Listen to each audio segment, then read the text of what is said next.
Ayan, pumunta nga kami dito sa may gulayan itong aking asawa at ayan, sa akala ko pa naman ay kukuha na siya ng gulay, hindi pa pala.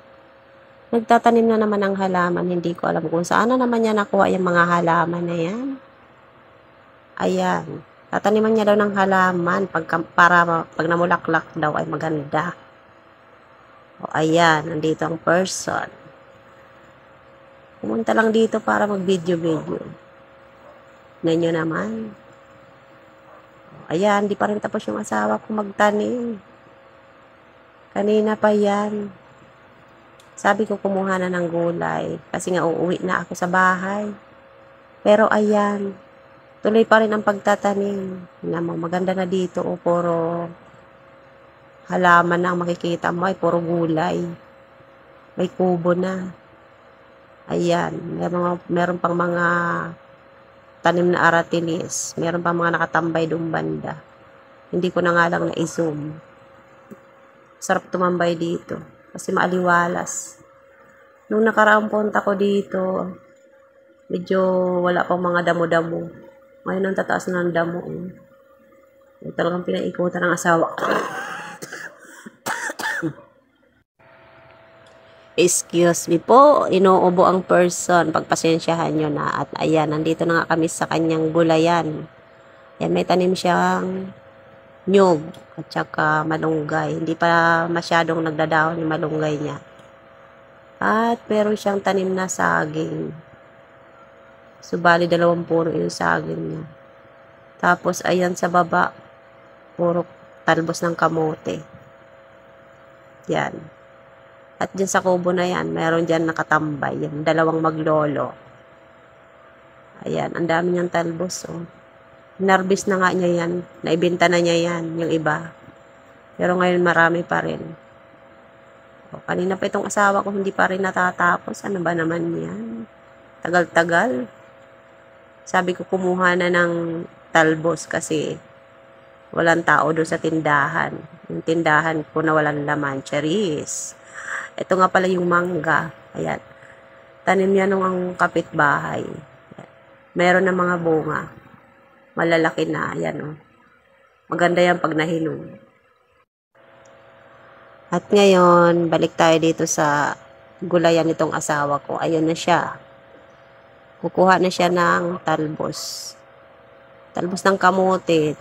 Tapos, ayan yung kamatis niya daw. Meron ng bunga. Daming ang bunga. Ayan, lapitan natin. Ayan. Ayan, di ba ang daming bunga? Hindi pa nahihinog yung iba. Ayan, meron pa doon. Ayan. Pinitas na yata niyo yung isa. Pipitasin niyo yung isa, yan. Hinog na daw yung isa. Sabi ko, huwag mo nang pitasin yung iba kasi hilaw pa. Antayin niya lang yung mahinog. Yan, napapalibutan ng mga talbos ng kamote yung kanyang kamatis. Kaya hindi mo mapapansin.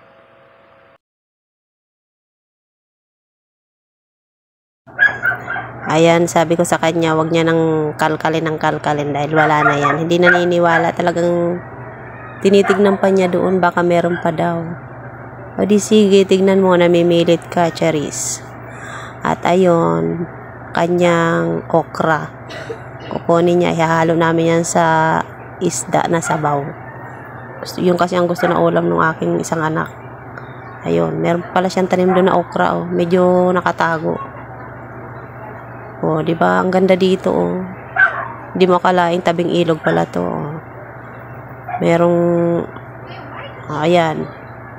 Yung taga-video, ngalngal na ngalngal yung kanyang apo, ayun. Tinatawag siya doon sa likuran. Ubo ng ubo yung person kasi galing sa trangkaso, yan. Pero kahit galing sa trangkaso yan, daldal pa rin ang daldal. Kahit ubong-ubo na. At ayan, nawawala na nga yung asawa ko, hindi ko na makita na kung saan na kaya naroon yun. Ano ka ba naman kasuki, natakpan lang ng tubo. Sige, ayun, meron pang nagsusunog doon. Hindi ko alam kung ano sinusunog. May naggagatong, may usok. Pag may usok, may tao. Charis. Ayan, tignan nyo naman ang buong paligid. Ang ganda. Ayan. Kala ko nawala na yung asawa ko. Biglang nawala sa paningin ko. Natakpan lang pala ng tubo. Ayan, kumuha na ng talbos. O, sabi ko kunti pa. Dagdagan niya pa. At ayan na yung okra. Puno na yung aking kamay. Hindi na magkasya. Ayan, kasi sabi ko kulang yan. Kinuha yan talbos. Ang dami-dami niyan talbos. Tinitipid kumuha. Talaga naman. Gusto pa yata masaktan ito, charis. O, ayan, dinagdagan na niya, pero kukunti pa rin. At may sinasabi pa. Sorry ka, hindi marinig ang boses mo. Ako lang may karapatan magsalita, charot. At ayan, meron pa pala siyang kamatis doon banda. Hindi nakita kanina. O, diba, ang ganda ng talbos, sariwa. Ito talaga yung maganda kapag may tanim ka, mga kasuki. Ayan, tingnan mo, nakatipid na sa gulay. Mahal pa naman ang gulay ngayon, lalo na yung kamatis. At dito, meron pa daw siyang tanim dito na sitaw. Ayan. O, tingnan nyo naman yung kanyang apo doon. O, kaway ng kaway, ang ingay-ingay. Hindi ko na nga lang pinarinig. So, babalik na kami doon sa aming bahay. Ayan. Tapos na mag-video-video, tapos na manggolo, ayan, pumunta lang dyan para manggolo, o yung aking apo, makulit, siging kaway ng kaway, ayan, uwi na ako. Sabi ko nga, wag na siyang sumunod kasi wala siyang damit, yan. Masok pa kami dito sa bahay ng kanyang kapatid.